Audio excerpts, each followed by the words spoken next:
నమస్తే. జూబ్లీహిల్స్ ఉప ఎన్నికల తుది ఫలితం కూడా కాసేపటి క్రితమే విడుదలైపోయింది. 24,658 ఓట్లతోటి కాంగ్రెస్ పార్టీ సంబంధించినటువంటి అభ్యర్థి అయినటువంటి నవీన్ యాదవ్ గెలిచిందన్నట్టుగా అఫీషియల్గా సైతం కూడా అనౌన్స్మెంట్ అయితే చేయడం జరిగింది.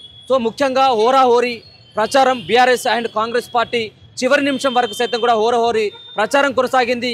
కొన్ని సర్వేలేమో బీఆర్ఎస్కి అనుకూలంగా చెప్తే, కొన్ని సర్వేలేమో కాంగ్రెస్ పార్టీకి అనుకూలంగా చెప్పినటువంటి సర్వేలు సైతం కూడా మనం చూడడం జరిగింది. సో ఎట్టకేలకు ఇప్పటి వరకు జూబ్లీహిల్స్ నియోజకవర్గం ఏర్పడినప్పటి నుంచి ఇప్పటి వరకు ఏ సంబంధించినటువంటి పార్టీకి కానీ ఏ సంబంధించినటువంటి అభ్యర్థికి కానీ ఇంత పెద్ద మెజార్టీ ఎవరికి కూడా రాలేదు. అంటే ఇంకా కేవలం ఒక 400 ఓట్లు అయినట్లయితే 25,000 ఓట్లని క్రాస్ చేసేది కేవలం మెజార్టీ మాత్రమే. సో ఇది ఎవరు కూడా అంచనా వేయలేకపోయారు. ఏ పార్టీ అంచనా వేయలేకపోయింది, ఏ సర్వేలు సైతం కూడా అంచనా వేయలేకపోయినాయి. 24,000 ఓట్ల మెజార్టీ వస్తుందని చెప్పేసి ఎవరు కూడా ఊహించలేదు. కేవలం 10,000 లోపు మాత్రమే ఎవరైనా కానీ విజయం సాధించినట్లయితే 10,000 లోపు మాత్రమే ఉంటుందని చెప్పేసి అందరూ భావించడం జరిగింది. కానీ అనూహ్యంగా 24,658 ఓట్ల వరకు నవీన్ యాదవ్ ఇక్కడ వరకు తీసుకొచ్చిందంటే, ఒక పక్కన ఆయనకున్నటువంటి వ్యక్తిగతమైనటువంటి ఇమేజ్తో పాటు కాంగ్రెస్ పార్టీకి సంబంధించినటువంటి కాంగ్రెస్ పార్టీ అధికారంలో ఉండడం, ముఖ్యమంత్రి రేవంత్ రెడ్డి స్వయంగా 5-6 రోడ్డు షోలతో పాటు బైక్ ర్యాలీలు చేయడం కూడా ఇది కాంగ్రెస్ పార్టీకి కలిసి వచ్చిందనేది చెప్పుకోవచ్చు. ఇది బీఆర్ఎస్ పార్టీ కంచుకోటగా ఉన్నటువంటి జూబ్లీహిల్స్ నియోజకవర్గాన్ని కాంగ్రెస్ పార్టీ అభ్యర్థి నవీన్ యాదవ్ పటాపంచలు చేయడం జరిగింది. రికార్డు బ్రేకర్గా చరిత్ర సృష్టించడం జరిగింది.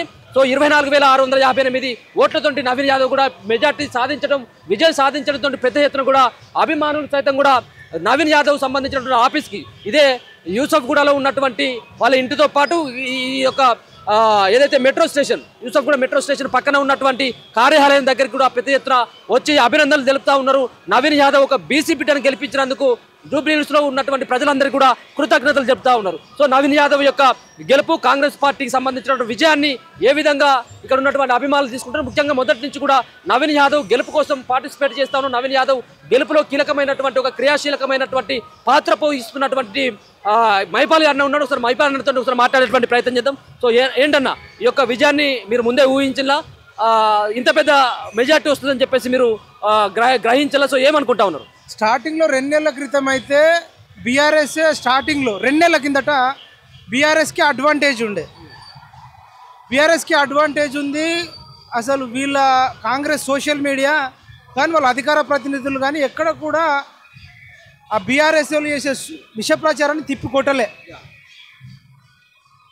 కాంగ్రెస్ పార్టీ చేసిన అత్యంత మంచి పని ఏంటంటే, మన ఛానళ్ళ ద్వారా, మన తొలి వెలుగు కానీ, మై పిఎంఆర్ టీవీ కానీ, మిగతా కొన్ని ఛానళ్ళు ఇది నవీన్ యాదవ్కు టికెట్ ఇస్తేనే ఈ కాంగ్రెస్ పార్టీ ఏమైనా జూబ్లీహిల్స్లో ముందు పడుతుంది, లేకపోతే ఎవరికి ఇచ్చినా ఇక పులుసు ఆరిపోతుంది అనే లైన్లో మనం మాట్లాడినాం. కాంగ్రెస్ పార్టీ చేసిన ఒక మంచి పని ఏంటంటే, నేను కూడా కాంగ్రెస్ పార్టీకి వ్యతిరేకంగా పనిచేస్తున్నాను. ఈ విజయాన్ని నవీన్ యాదవ్ యొక్క వ్యక్తిగతమైనటువంటి విజయంగా భావిస్తూ ఉన్నారా, లేకపోతే కాంగ్రెస్ పార్టీ విజయం అనుకుంటా ఉన్నారు? అయితే దీన్ని ఒక్కటే కోణంలో ఒక్కరికి ఆపాదించలేమండి. దీన్ని ఎట్లా చూడొచ్చు అంటే, ఫస్ట్ నవీన్ యాదవ్ అన్నిటికి మించి వాళ్ళ నాన్న చిన్న శ్రీశైలం యాదవ్ 40 సంవత్సరాలుగా ఆయన పుట్టిందే ప్రజల కోసం, పెరిగిందే ప్రజల కోసం.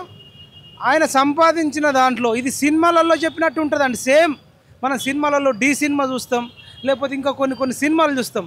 వాళ్ళని పెదరాయుడు సినిమా చూస్తాం కదా, పాపారాయుడు సినిమా చూస్తాం కదా.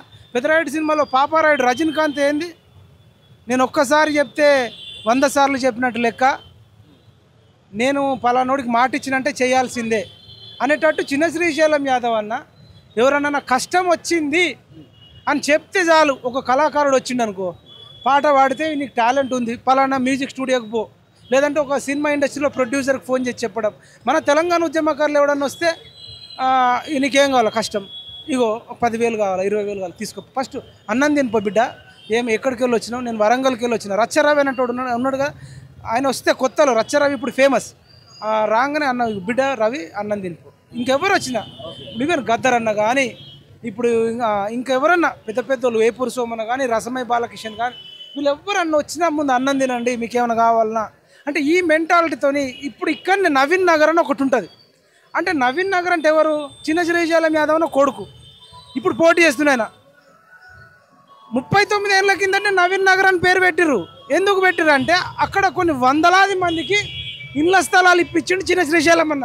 సో ఇన్ని కార్యక్రమాలు చేసినప్పుడు కూడా వీళ్ళంతా కూడా కుటుంబం పైన అనేక రకాలైనటువంటి అభాండాలు కావచ్చు, అనేక రకాలైనటువంటి ఒక ప్రచారాలు కావచ్చు, రౌడీలని, గుండాలని, కాంగ్రెస్ పార్టీ గెలిచినట్టు ఉంటే రోడ్ల పక్కన ఉన్నటువంటి పండ్ల దుకాణాల వాళ్ళ దగ్గర కూడా చందాలు వసూలు చేసుకొచ్చేటువంటి ఫ్యామిలీస్ అని చెప్పేసి కూడా రకరకాలైనటువంటి ప్రచారం. సో ఈ ప్రచారాన్ని ఎట్లా చూస్తారు?